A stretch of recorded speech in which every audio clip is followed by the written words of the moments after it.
What's up, Kate? Good morning. How you doing? Wait just a minute longer, get some people on here.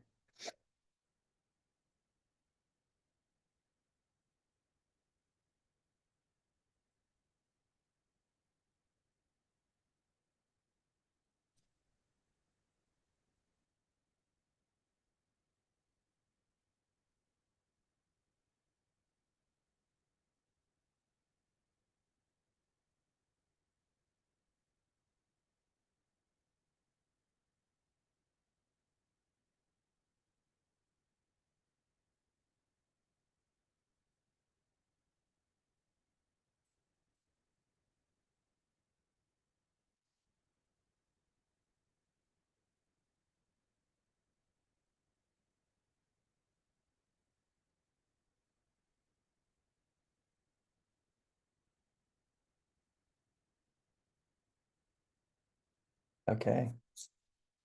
Well, I think we can get started. Hopefully we have a few more hop on here.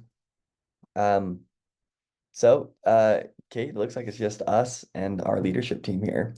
The first thing I want to address is I am a little under the weather, so that's why I sound kind of funny. Um, but I would like to start the call with just any wins or any objections that you might have had in your business last 48 hours. Something that's come up or any great conversations you've had, just anything that's any traction one way, good or bad, any traction you've had. Um, well, not good. So had a buyer wanting to go look at some properties like way down south, like Cedar City, Wow. um, Enoch, St. George area. And so I just had to call and say, I'm sorry, I can send you some referrals, but I can't make it down there to be able to help you out. So it's kind of a Okay. lose situation for me, but it's all right. Well, yeah, I can see that. Did you connect them with a good referral agent? Well, I probably should have reached out to the other agent or something. I just used, somebody else was asking in the group chat for a good agent in that area. So I just used that information and passed it on. Okay. Awesome. One opportunity that you have for sure is a referral fee, which you could cash in on. Um, and I would still chase it. What probably would be the best approach, in this situation and next time is if you do have, and this has, you're not alone. Not a lot of agents would want to work a St. George lead or a Cedar City lead. I'm totally fine with that. What you ought to do is reach out to that agent in the area first and say, hey, I have a referral that's shopping down in the area. Would you be willing to be a referral partner on this and send me a referral fee? They're going to say absolutely. Who wouldn't? And typically that's about 25% of the GCI of the gross commission income. So, that can be a nice little kickback to you. And then once you've done that, we can send them an agreement that they sign that says that they'll do that. And then you hopefully don't have to do anything. You just pass your contact information from your client to the other agent or put them in touch. And then you can stay pretty hands off. You might want to check in every once in a while just to see how their conversations are going. But could be a pretty good little kickback for you. And we actually have a lot of agents that uh,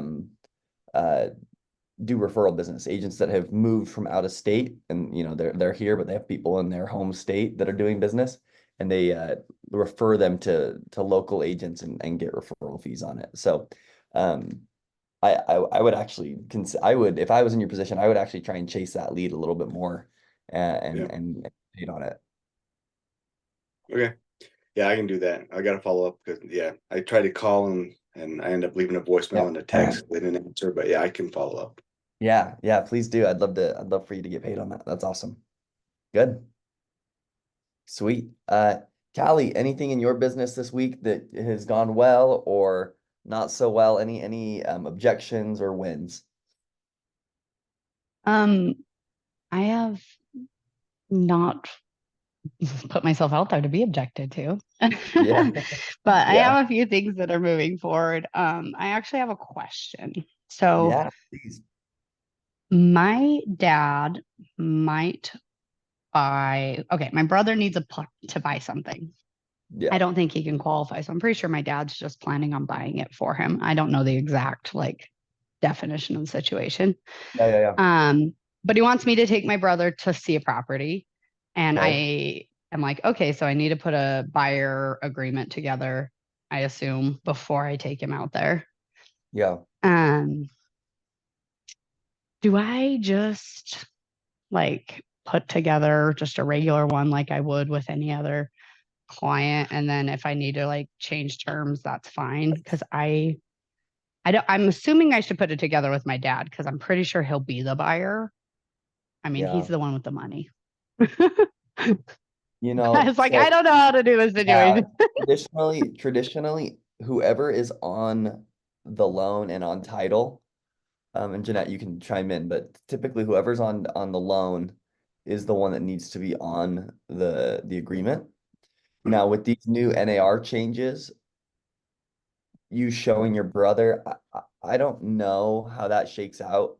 I would probably err on the side of caution, but Okay. traditionally, if your brother's not going to be on the loan, he wouldn't need to be on the purchase agreement.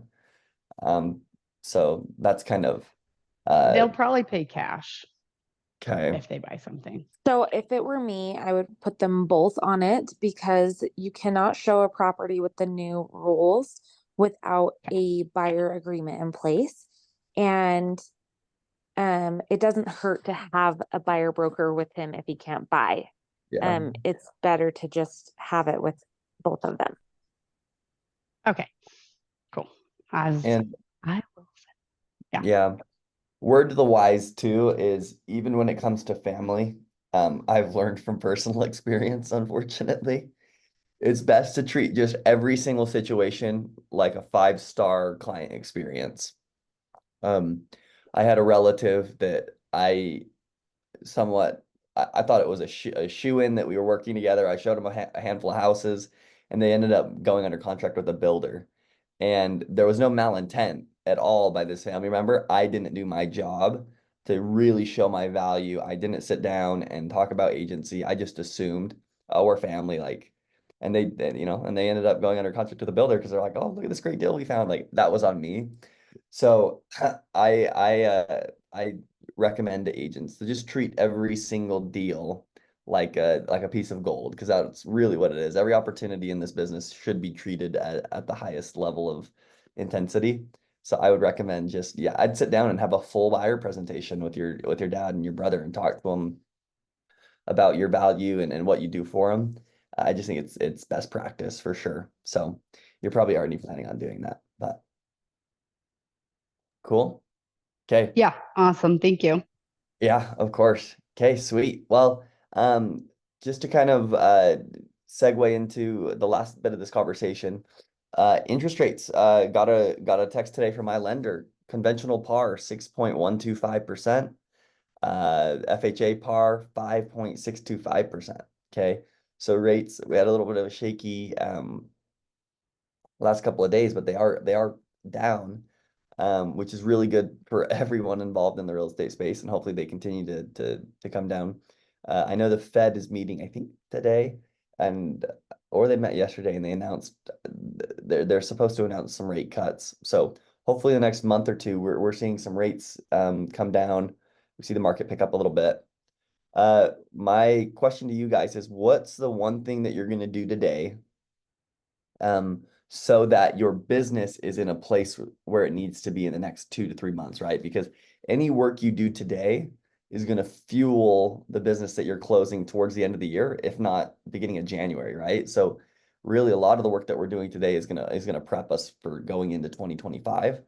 I want to know what's the one thing that you're going to do today that's going to move the needle forward in your business.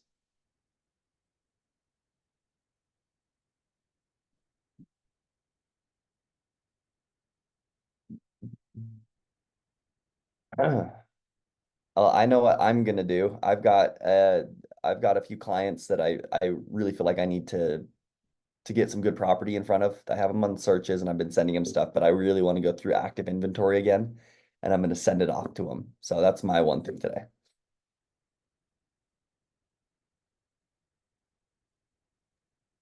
Yeah, I gotta do the same. I gotta set up, I've got listing alerts for myself, but I've got a couple buyers who are looking for different products. So I need to send those out. So I'll do that today too.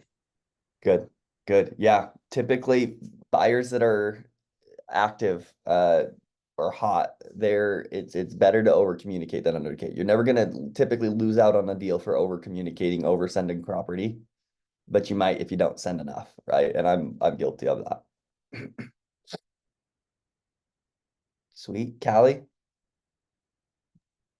Well, I'm gonna learn how to do a listing and buyer representation meeting because I've never done them. Okay, good. All right. I know we have message Ritz, but I know we have recorded ones like sessions of I think people going through them. So and you're welcome to come into the office and we can chat too if you have any questions. Thanks, that'd be super helpful. Cool. Okay. All right, Erica or Austin, do you guys mind sharing? We're just talking about what's the one thing that we're gonna do today to grow our business, to move our business forward. Thank you, Hunter. Good morning. Yeah, also sending homes to a couple of families that are still thinking about it, considering. So that one. And also we have an event with the Cedar Valley office for this Saturday. And I had the impression to call a couple of families I haven't been in touch lately and invite them. So I'm gonna do that. Oh, that's To awesome.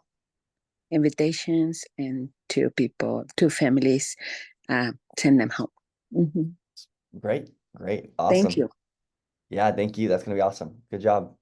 Austin? Yeah, I'm gonna call a couple friends and let them know about my career change as a real estate agent. Sweet, sweet, good. Yeah, connect with them. Uh, hopefully add some value, have a great conversation. That's awesome. Okay. Yeah. Sweet. Well, the last thing that I'll leave with you guys is that if you're able to make it, we have a great Ignite session this morning. Let me just pull up the exact title of the class. Have you guys all been to Ignite before? I think I've seen most of you. Ignite is one of those things that I would probably say is gonna help make the biggest jump in your business other than you just hustling and doing and working hard. I think that the training that we do in Ignite is super impactful. And today's the 14th. Oh, actually, do we have an instructor today, Ritz? Looks like we've got generate your leads. It's Wednesday. Ignite has been canceled today, well, Okay. attendance as well, but we'll resume on Friday. Any one of Okay. you will join Friday for our class? Yeah, we get Cody Thor up on Friday, you guys. He runs the Red Sign team. He's my coach. He is awesome, and it's grow your database. I think that that's probably my favorite class to teach because I think it's the most important one. So yeah, anyway, Friday, you guys, if you can make it on Friday, be here. But I will hope to hear from you guys. If you need anything, give me a shout, give me a holler, and yeah, let's have a great day. Thank Thank you. you. Thanks, Hunter.